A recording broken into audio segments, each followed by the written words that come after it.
Assalamualaikum. Hai semuanya, apa kabar kalian semua? Semoga kabar kalian sehat selalu. Pagi ini aku awali bersih-bersih di ruang tamu dulu, soalnya ini berantakan.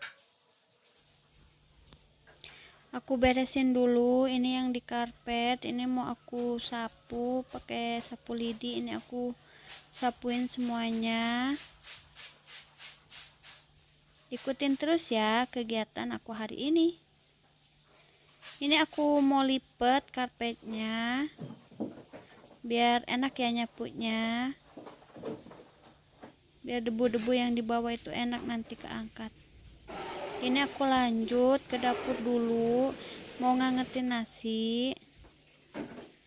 Ini masih pagi banget, masih jam 5. Maafin dapur aku yang super duper berantakan ini.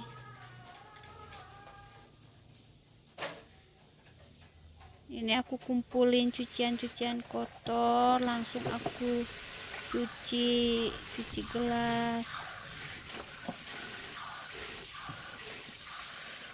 Cuman sedikit, soalnya semalam udah aku cuci.